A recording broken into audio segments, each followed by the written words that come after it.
आजादी के शुरुआती दौर में निर्दलीय उम्मीदवारों को गंभीरता से लिया जाता था, लेकिन मौजूदा दौर में निर्दलीय को नया नाम वोट कटवा का नाम दिया गया है। ये वोट कटवा खुद की जीत हार के लिए चुनाव नहीं लड़ते। इन्हें जाति और सामाजिक आधार पर प्रमुख राजनीतिक दलों के परोक्ष उम्मीदवार के तौर के ऊपर वोट काटने में मैदान में उतारा जाता है। इस बार के विधानसभा चुनाव में करीब 5 दर्जन सीटों पर हमनाम प्रत्याशी उतारे गए हैं, जिनमें से प्रत्येक उम्मीदवार 100 से 500 के लगभग वोट हासिल कर सीधे सीधे बीजेपी या कांग्रेस उम्मीदवारों को नुकसान पहुंचा सकता है। रिपोर्ट देखें।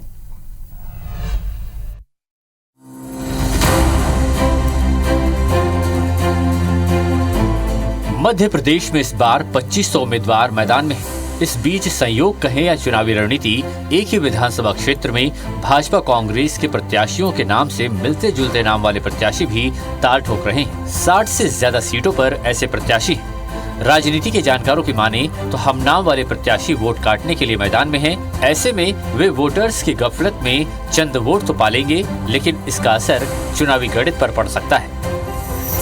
ग्वालियर दक्षिण में नारायण कुशवाहा भाजपा से तो दूसरे नारायण कुशवाहा निर्दलीय मैदान में हैं।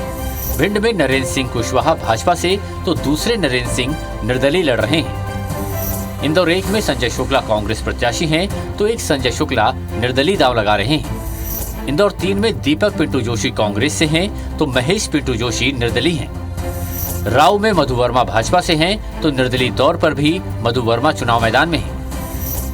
बैतूल में हेमंत खंडेलवाल भाजपा से तो हेमंत सरियाम निर्दलीय चुनाव लड़ रहे हैं। बंडा में वीरेंद्र सिंह लोधी भाजपा से, वहीं एक और वीरेंद्र सिंह लोधी निर्दलीय लड़ रहे हैं। नरेला में मनोज शुक्ला कांग्रेस से तो दूसरे मनोज शुक्ला निर्दलीय तौर पर सामने हैं। बांधवगढ़ में सावित्री सिंह धुर्वे कांग्रेस से तो सावित्री कोल ने सपाक से दांव लगाया है। दीपालपुर से मनोज पटेल भाजपा उम्मीदवार हैं तो एक और मनोज पटेल निर्दलीय लड़ रहे हैं। तेंदुखेड़ा में विश्वनाथ सिंह भाजपा से चुनाव मैदान में हैं तो एक और विश्वनाथ सिंह ने निर्दलीय दांव लगाया है।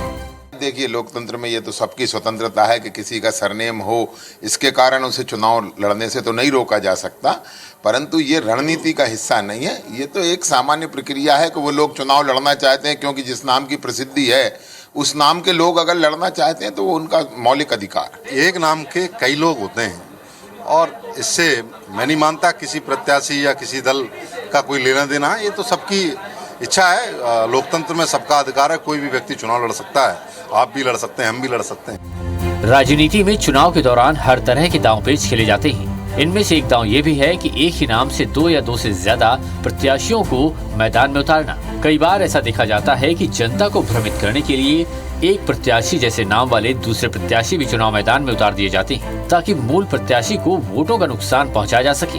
इस बार के विधानसभा चुनाव के दौरान भी ऐसा ही हुआ। अब देखना यह है कि जिन सीटों पर मिलते जुलते नाम वाले प्रत्याशी उतरे हैं वो नतीजों पर कितना असर डालते हैं। नासिर गौरी, IBC 24, ग्वालियर।